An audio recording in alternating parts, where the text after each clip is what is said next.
Alright, so I'm gonna start with this video instead. I thought there's no point like making videos on different parts of the topic. Might as well start from essentially the beginning and work our way towards the end. So I'm gonna actually start with the first AS topic, which is naming conventions. So the first topic for organic chemistry, AS, which is naming conventions, which is important because this is gonna, if you once you know this, you have to know this if you want to do all of well, basically the rest of organic chemistry. You need to know how to name molecules and the different formulas and different ways of representing chemical compounds in organic chemistry. So first you got the naming conventions. So you have formulae. There are multiple kinds of formula that we use to represent molecules. So one of them is empirical formula. An empirical formula is the simplest whole number ratio of atoms in a molecule.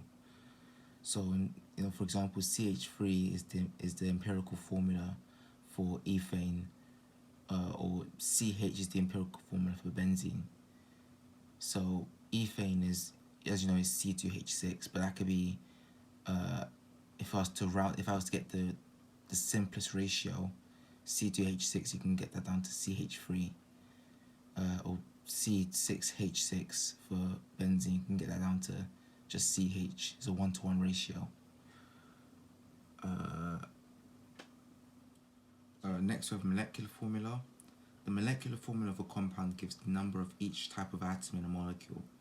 For example, C3H8 is the molecular formula for propane. So it's just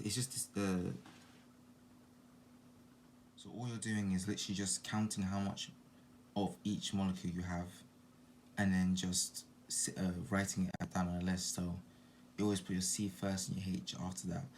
So if it's for, I don't know, for another example, you could have ethane. There's only 2 carbons and 6 hydrogens. So you'll say C2H6, and that's it. That'll be enough. Then you have your structural formula. The structural formula is written in one-line formula, showing which groups are connected to which. So, for example, we have CH3CH3, which is the structural formula for butane, and CH3CH2CH2CH3, which is the structure formula, which is the structure formula for butane, I believe. Yeah. Sorry, that's ethane. I may have made a mistake here. That's the structure formula for ethane. Oh, made a mistake there. Yeah.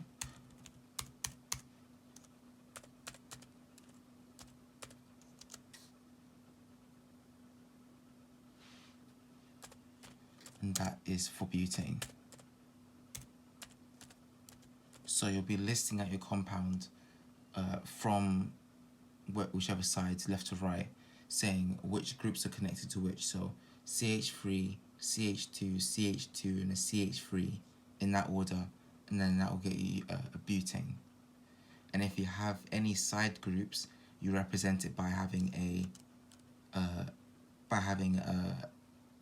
brackets, like, oh, right. You get some brackets like this. You write your groups. If there's a side branch group like a methane, put a CH3 here, and then that's in between the 2 parts, or the 2 groups where the branch is, and that represents your branch group. Yeah. And you have displayed formula. So displayed formula is a diagram which shows every bond in a molecule. So here would be an example for methanol. Be careful with a displayed formula. If they ask for a displayed formula in an exam, you have to show every bond possible in your diagram. So you can't just go do this like CH3 here and then just do an OH. Every bond needs to be shown. So C bonded to 3 different hydrogens and oxygen, and then the hydrogen and you usually show the angle there, but the important thing is to show every single bond in the molecule. Then you have skeletal formula. So a skeletal formula is a simplified diagram formula.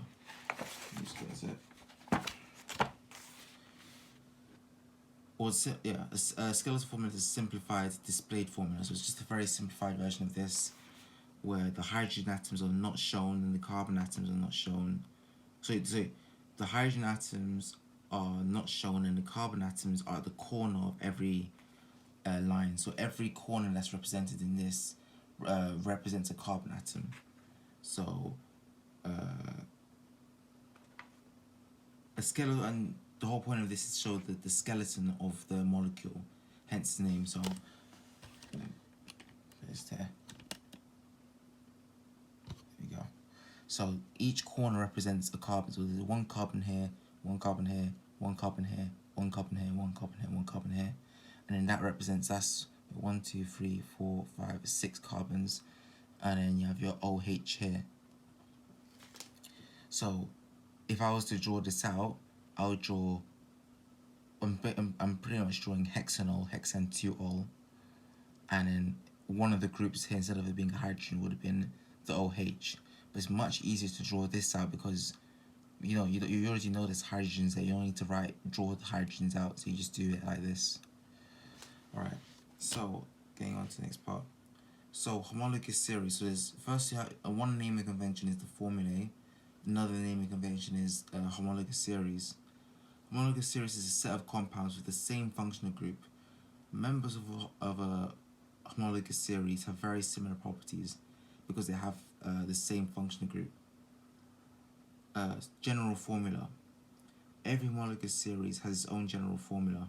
Examples include alkanes. So alkanes' general formula is CnH2n plus 2. Alkenes is CnH2n, and alcohols is CnH2n plus 1 OH. There's other, obviously these aren't the only homologous series, but these are just a few that come up frequently. So the general formula gives the molecular formula for each compound in its homologous series. So every compound in that homologous series can be represented by that formula there. Boiling points of alkanes. The boiling points of alkanes increase with the chain length. So I'm pretty sure you already know this from from GCSE, but the longer your chain length, the more covalent bonds and the more van der Waals forces you'll form between other molecules. So the boiling point of homologous series increases with chain length. For example, pentane has a boiling point of 36.1 degrees, whereas hexane, which has one more carbon, has a boiling point of 69 degrees. This is because the longer chain, more van der Waals forces can be formed. However, branch alkanes, so if it has a side group, so if it has like a methyl group here, for example, I'll put it up here. So as I said, if I had like an extra methyl group or another side group, if I added it here, another methyl group, that would be, you would decrease it, it would have a lower boiling point because when it tries to form those van der Waals forces, that methyl group will get in the way of those van der Waals forces, and it would pretty much prevent more van der Waals forces from being formed. So essentially, you're not going to get as many van der Waals forces, less energy is needed to overcome or break the bonds, and it'll have a lower boiling point. So yeah, that's it. Alright, so next is the UPAC rules. Molecules are named following the internationally recognized UPAC rules. The rules for naming compounds is known as nomenclature. So if you ever see nomenclature anywhere, it's just talking about the rules associated with naming compounds. So the name stem is, the stem of a name is the first part of the name. It's decided by the number of carbon atoms. So if you see here, for simple molecules, like methane, ethane, they just start with the meth, eth, prop, bute, pent, hex. It's just represented by the number of carbon atoms. When you get more complex molecules, then you have to say the side group first, but we'll get onto complex molecules later on. But for simple molecules, the start of the name, the stem, is represented by the number of carbon atoms. So if you've got methane, so one would be meth, eth, prop, bute, and then 5 you'll know from Latin. Pent means 5 in Latin, and hex means 5 in Latin, like a pentagon or a hexagon. So you just need to know mainly the first 5, but just in case you didn't know, like after this, it's mostly related to the Latin names, like opt and oct. What do you think of that? Something like that. Anyway, but first you just need to know the first 5, and you're fine. And for the first 4, because the first 4 are the ones that you probably wouldn't know, there's a good mnemonic called monkeys eat peanut butter. So monkeys eat peanut butter, if you ever forget. Meth, eth, prop, and bute. So yeah, and you get methane, ethane, propane, butane, pentane, hexane. Alright, and then the ending of the name, the functional group gives the ending of the name. So for example, carboxylic acids will be propanoic acid, alcohols end in ol, which is the ethanol, ketones end in one, which is propanone here, for example, and aldehydes end in al for like ethanol. So oic acids are carboxylic acids, ols for alcohol, ons for ketones, and als for aldehydes. So if you had anything else like methanoic acid or ethene, propene, butene, pentene, hexene, and when you get to more complicated molecules, you have to say the position of the double bonds, for example, for like in the alkene. Alright, so let's get to complex molecules. Most molecules are more complex. This means that they have multiple functional groups or side chains. So they're like, if they have multiple functional groups or side chains, you're not looking at a simple molecule, obviously. So the molecule is always named after the longest possible carbon chain. That includes the functional group. The carbons are numbered to give the functional group the lowest number possible. Side chains are written as prefixes to the name.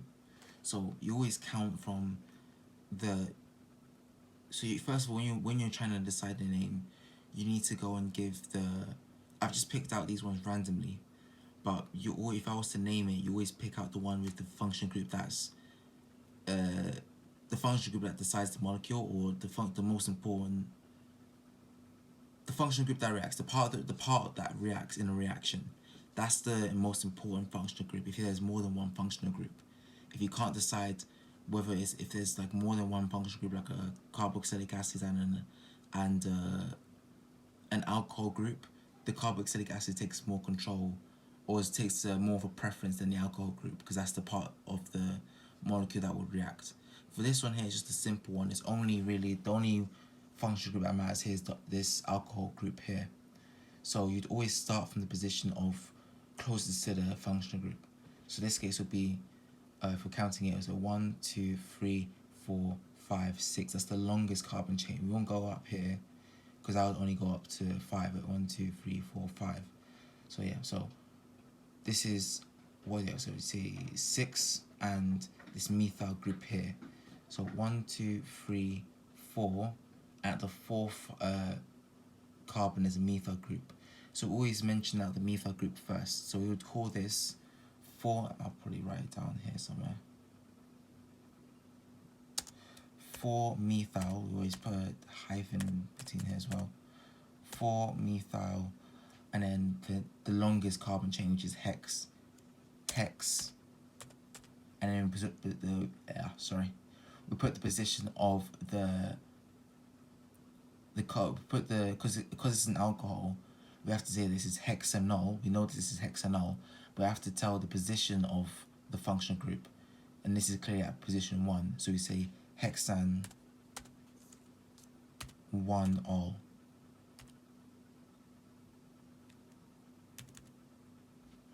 Yeah. So this is 4-methyl hexan 1-ol. This molecule here.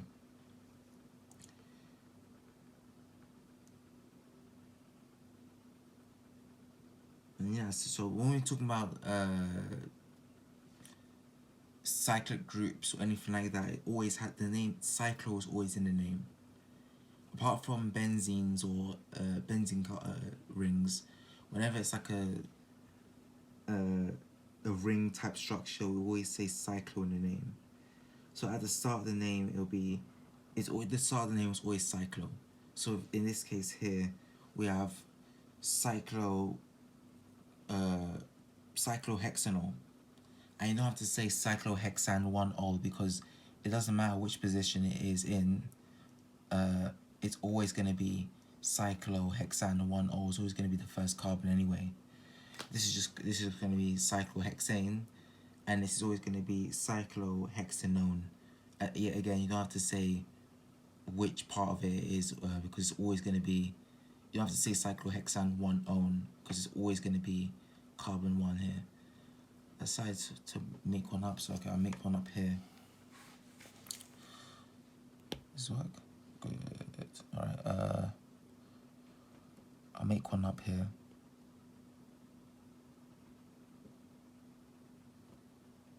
Let's go here, here. And then put an OH here. Alright, if you understood what we did today, if you understood what I was trying to say here, try and name this molecule. Like pause the video if you want or whatever, but like just try and like name this molecule here, and then like if you can do that, then you've understood this video. Alright, so I'll assume that you've either done it or not bothered, up to you, whatever. So I've completely made up this molecule. No idea, it's looking like a pretty long molecule. 1, 2, 3, 4, 5, 6, 7, 8, 9, 10. I'm pretty sure that's decane. Decane? Alright, so this is a 10 carbon. The main length is 10 carbons long, but I'll take away a couple of them because I didn't actually mention all the way up to 10, so I'll take off a couple of them. So, doesn't matter now. Let's take this out. Yep.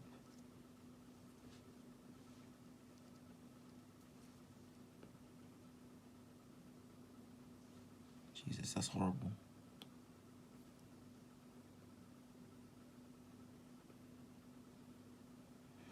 I think that's fair enough molecule. One more. 1, 2, 3, 4, 5, 6, 7, 8. Yeah, I'll take this one out here. Alright, so you can, if you did the other one, it's fine. I'll go for that one as well.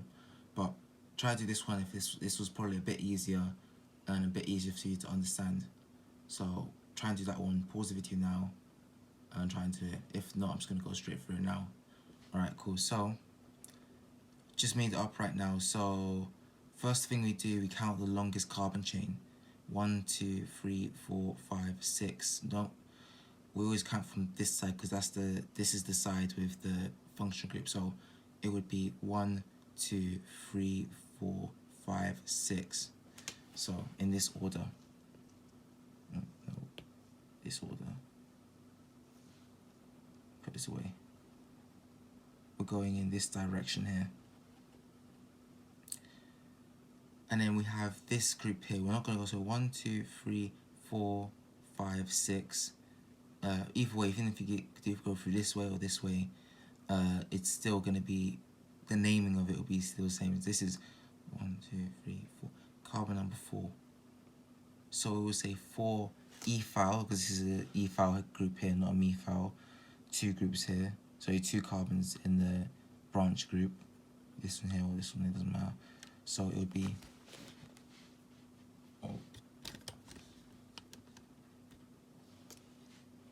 4 methyl, so 4 ethyl. No, I'm going to type it out. Yeah, I'm going to just type out.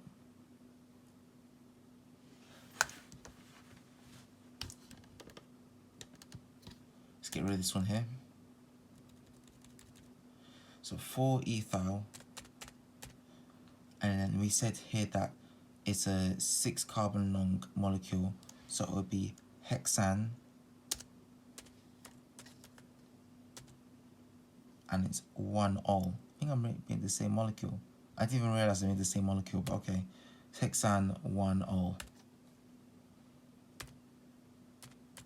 Didn't realize I made the same molecule, but no, actually I didn't make the same molecule. It's a different one. That's an ethyl group, and that's a methyl group. So anyway, so yeah, so that's 4-ethyl hexan 1-ol. If you didn't understand it, watch it back again, or I guess put in the comments, I guess. But 4-ethyl, you have to understand that it's the 4th carbon here. That's why where you put the ethyl group, and then you have it's a 6th carbon long molecule. If you did the other one, it would have been alright. So I believe this was the first one I did before. I didn't want to do this because I didn't put the going all the way up to 10, but it would have been hept, oct. I think it's hept. Let me not confuse anyone. All you need to know is the first 5 or 6, and they usually tell you the ones after that. But for this one here, it goes up to 10. 10 is deca. Again, in Latin, it's the same one. I'm going up to Latin. So it's so you still have 4-ethyl. That's going to be the same because it's still the 4th carbon from the functional group, but it's just going to be decan 1-ol. All you're changing is this here. This will be the only one that changes there. It'll be decan 1-ol. So if you got that, then yeah, you got it right. That's assuming that this was the same one. I don't know if I did the same one, but that is the same thing. You're not really changing too much apart from the carbon length here. If I did another group here, it'll be what's this? 4, 5, 6, 7, 8. So I would have to put 4-ethyl, 8-methyl, hexan 1-ol. Yeah, it's always in number group first, so it'll be 4-ethyl, 4-ethyl, 8-methyl, decan 1-ol. Alright, so I tried to create an example here because I kind of messed up the other ones, but this one I'm trying to make one good example that surely everyone that can understand from the video. So I'll do one more example here. It's relatively, it may look difficult, but it's not actually a difficult molecule to say. Maybe the first part may be a bit weird to say out, but you'll get used to it. So the first thing we do is look for the functional group. The functional group is here. And now we start counting. So it's not directly at the end, but it's closer to this side than it is this side. So we say 1, 2, we count for the longest carbon chain. So from this side first, 1, 2, 3, 4, 5. Alright, so again, 1, 2, 3, 4, 5. Yeah, cool. So this is a 5 carbon long molecule with 2 methyl groups. So we'll say the 2 methyl groups here first. So when we're aiming it out first, because they're both the same branched group, we can actually just say, instead of saying methyl twice, we can just say instead. So it'd be 1, so it's 2. So 2, 4. When we have multiple branches, but of the same type of side group, you just say 2, 4 dimethyl, because it's just 2 dimethyl, and now we go down to the name, which is the longest carbon. So 1, 2, 3, 4, 5. It's pent. And then we go for the position of the functional group, which is the second carbon here, which is the first time we encounter the double bond here is, because this is an alkene, the first time we encounter the double bond is at the second carbon, so it'll be pent 2 ene. So you would name this molecule 2,4-dimethyl pent 2 ene. It may seem difficult at first, but once you get in the rhythm of doing it, after a year of doing this, it becomes very easy to spot how to name molecules. Hopefully this video helped.